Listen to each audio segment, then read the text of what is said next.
On this video, we are going to explain about Japanese green tea briefly and how to brew it nicely. We conduct Shizuoka tea study program for the people who run or wish to start tea business in the world. If you have any questions about the contents of this video, feel free to comment on the YouTube. We will answer as soon as possible. The history of tea in Japan is very old. There is a record that Emperor Shomu served tea at a special Buddhist ceremony in 729. However, it seems that tea was to be forgotten for about 400 years after that. Then, in the 12th century, when Yosai, a Buddhist priest, brought back tea seed from China, this helped to reinvigorate the cultivation and production of tea in Japan. The custom of tea drinking was only for upper-class people at this time, and the tea was like matcha, which is made by powdering tea leaves, dissolving them in hot water, and drinking them. Sencha steaming method was invented in 1738 by Soen Nagatani, and then tea gradually spread to the common people.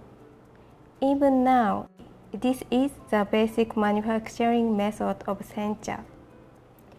This chart shows the tea production volume by prefecture in Japan.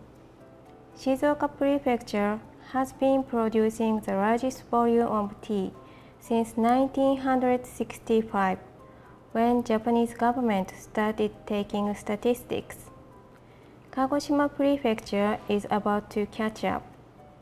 In Kagoshima, the tea field is flat and large, and it makes easier to mechanize the hard field work.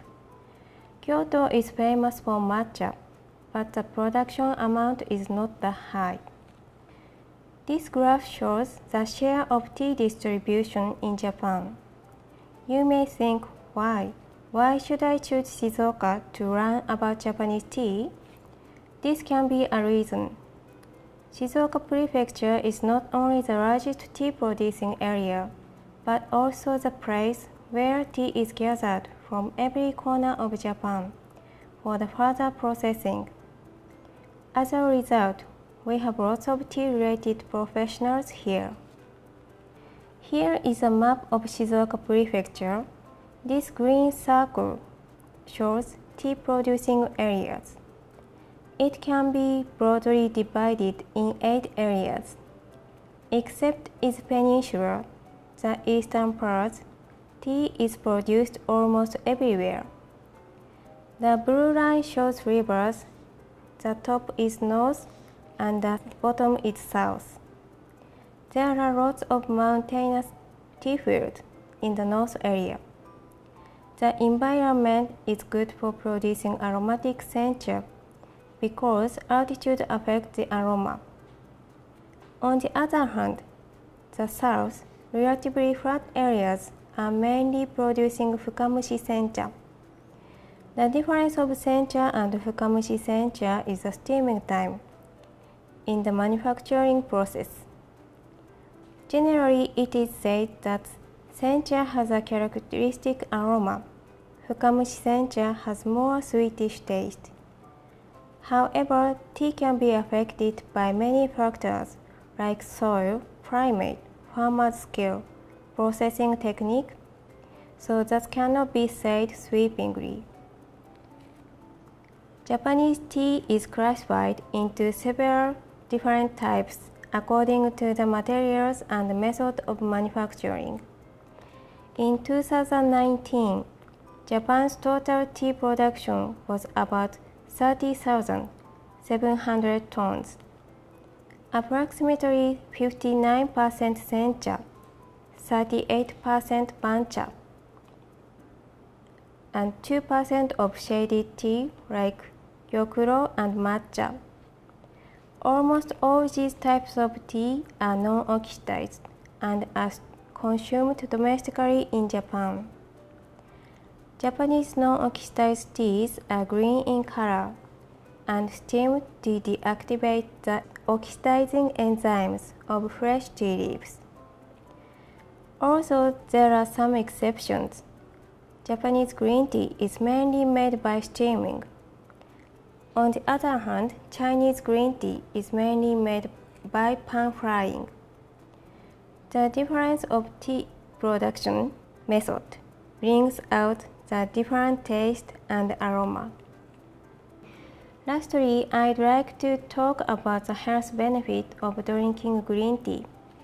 The main components of Japanese green tea would be catechins, caffeine, and theanine.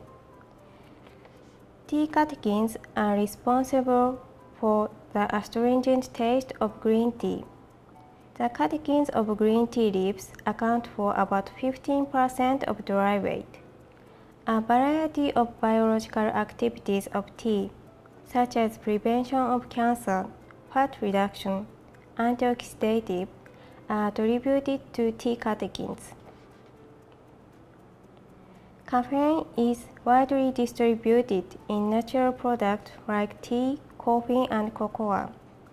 It shows a variety of biological effects like diuretic, central nervous system stimulant. Theanine is a source of Japanese green tea's characteristic savory taste known as umami, and it is a unique component in tea. There is scientific interest on the biological effect of theanine on the central nervous system for relaxing. The stimulant effect of caffeine in tea becomes milder because of theanine. Theanine becomes catechin when the tea leaves get sunlight, so sencha has more catechin than shaded tea like matcha. On the other hand, theanine and caffeine contents are bigger in matcha than sencha. Now, let's see how to brew sencha, which is the most common tea for Japanese.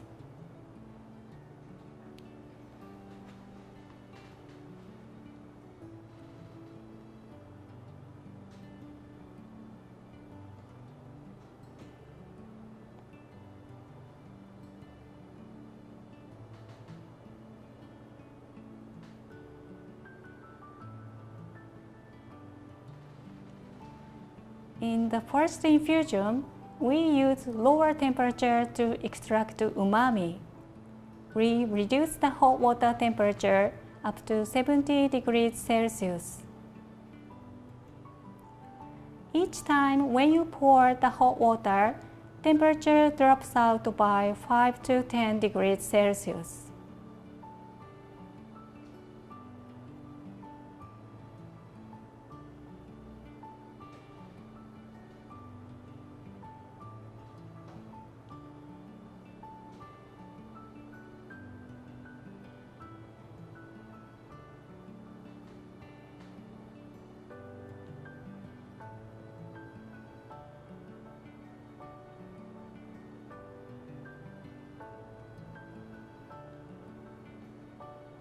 When pouring tea, please pour a little at a time into each cup equally so that the thickness of liquid and the amount will be the same.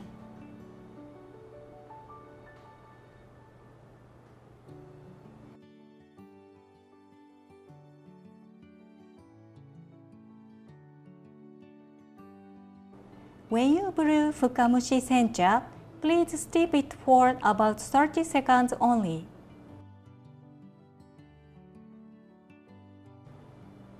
In the second infusion, hotter water is used to extract the remaining components in the tea leaves.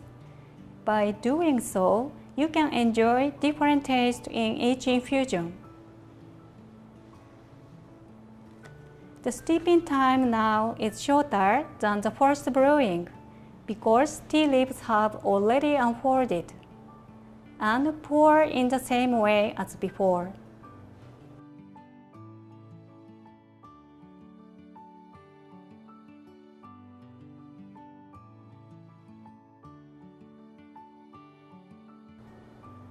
In the third infusion, we use the hottest water.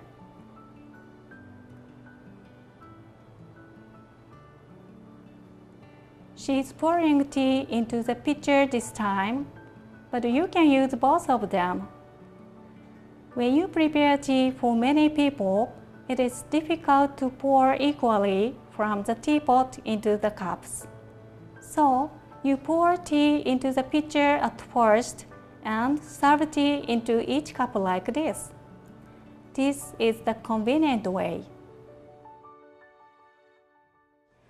Next, I'd like to make an additional explanation about why we cool hot water. This is a relationship between water temperature and the amount of the main components extracted in brewed tea. This vertical axis is the amount of brewed components, and the horizontal one is the temperature of the water. Green line indicates bitter and astringency, which are catechins and caffeine. Red line indicates umami component, which is amino acids. Catechin and caffeine doesn't dissolve in tea so much if the water temperature is low. But they dissolve a lot when the water temperature gets higher than 80 degrees Celsius. It means that the taste of infused tea becomes bitter and astringent because catechins and caffeine will increase in the liquor. On the other hand, umami components tend to dissolve easily even if the water temperature is low. So, if you want to enjoy umami and good balance of taste with less astringency and bitterness, it is better to cool hot water down to about 70 degrees Celsius.